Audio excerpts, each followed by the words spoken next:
So yo, what's up everybody, what's going on? Welcome to another episode of our weekly profitable forex setups, right? So very quickly, let's jump into it, right? So you can see on pound USD weekly, right? You can see the market is in this range over here, right? So what do we see? You can see from previously weeks, right?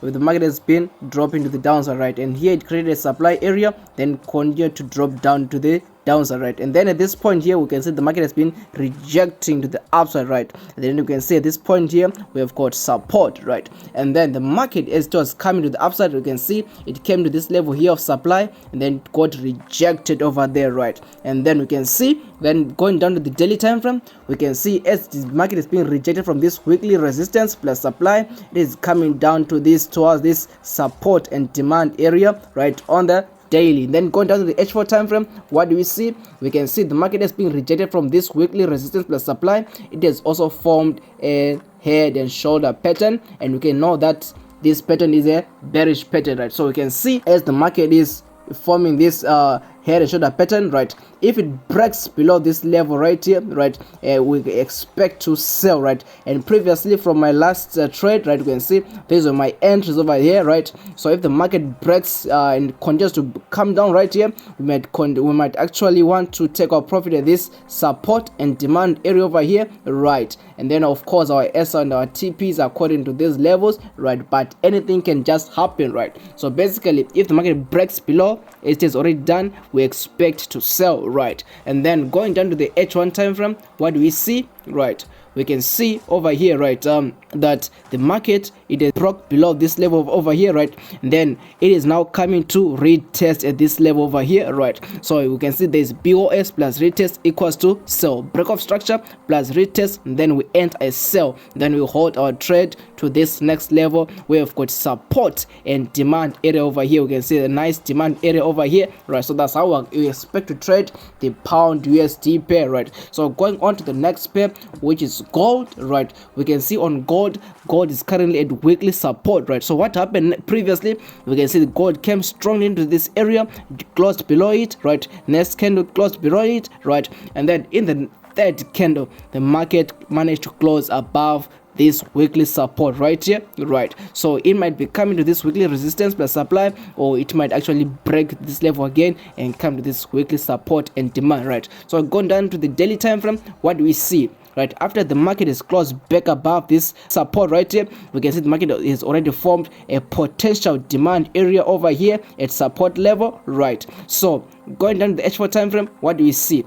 We can see a demand area has been perfectly formed at this support area over here. Then also going down to the H1 time frame, we can see our demand area over here has been perfectly formed. So when the market dropped to this level, we expect to make some buys and hold our trades to the upside here. We have got a weekly resistance plus supply, right? Then going to the next pair, which is Nasdaq, we can see the Nasdaq is currently at weekly support right here, right? So if the market manages to break this level, we might be coming to this next level. We have got this weekly support plus demand area. But if that's not the case, then we go down to the daily time frame, where we can see here over here we've got BE, which is a bullish engulfing pattern right here, right? So we expect on the next candle open to have some rejections here. Maybe it can be some rejections or some pullbacks, or just maybe a little reversal. Then the market maybe might decide to continue in its direction of its choice, right? And then going down to the H4 time frame,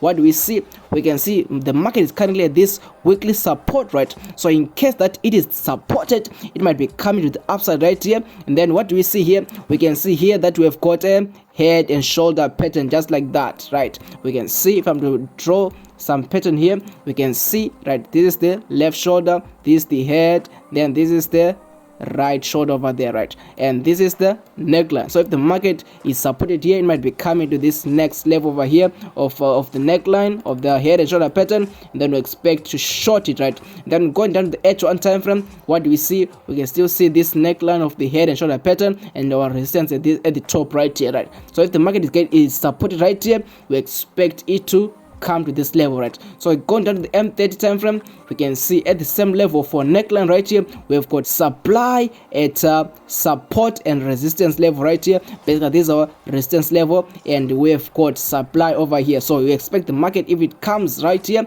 we expect to short it at this level of supply and then hold our trades to the downside like that, right? So basically that's it for Nasdaq, right? So let's move on to our next pair, which is the Euro Australian dollar, right? So we can see right on our pair right here, the market is currently at resistance plus H1 supply right here, and we've got the support and demand at the bottom here, and we've got another resistance plus supply at the top over there. So what do we see on the H4 time frame? We can see that on the H4 time frame, the market is forming a series of higher lows into resistance, right? So basically this is an ascending triangle like that, we can see, right? So basically we expect the market to make a breakout to the upside and then come to retest, and then we enter long and hold our trades to the upside, right? And then if we go down to the H1 time frame, what do we see? H1 time frame, we can see the same thing is being formed right here. We can see higher lows into area of resistance right here, right? So if the market breaks above this level here,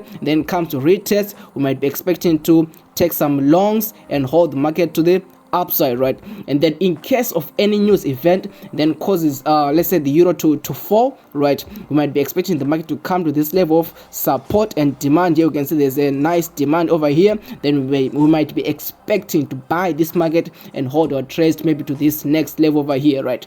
So that's it for Euro Australian dollar, right? Then going down to the last pair for the week, we can see we've got Australian dollar, Japanese yen, right? So we can see for this pair, right, on the daily we're currently at support, right, and also we've got this horizontal support over here and this trend line support over there, right? So currently if the market breaks below this level over here, we might be coming to this next level over here, right? We have got another daily support, right? Then going down to the H4 time frame, what do we see? Right, perfectly, we can see that the market has been coming down strongly in this strong move over here, then came into this zone over here whereby it was forming a series of swings, right, in this consolidation area over here, forming a pattern which is the rising wedge or a rising wedge, right? So perfectly we can see that a rising wedge, right, which is in the opposite direction to the previous move. This is the previous move, the downtrend is the previous move, and the market is forming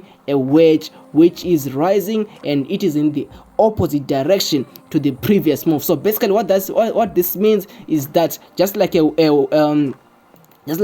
flag pattern which forms like this, a bearish flag pattern formed like this. So if the market does like this, we expect for it to break below this low, and then if it does like that, we expect to come and retest, and then we enter short, and then we hold our trades to the downside, right? That so if this happens, right, we expect the market, right, let's say in this case, to break below this trend line, to break below this support over here, and then come to retest, and then we enter on our sell positions right here, and then we hold our position to the next level here at the daily support, right? So basically going down to the H1 time frame, what do we see, right? So in case of any news event and the market does not manage to come to the downside, right, we might be coming at this level here. What do we see at this level? We can see that we've got supply and resistance right here. So the market might be coming to this level here in case this setup fails, right? It might be coming to this level over here, and then when the market comes at this level here, we expect to short the market and hold our trades to the downside, right, like that. So basically that's how we expect to trade the market during this particular week, right? So precise entries and everything will be sent into our group as the week progresses. We'll be sending free signals into our WhatsApp and Telegram group, right? So be part of it, be part of the winning team, right? So basically we advise that you trade from these levels that we have just indicated. This is the way institutional traders trade, right? So basically here from Black Diamond, we wish you a profitable and a peaceful week. Black Diamond here signing out. Peace.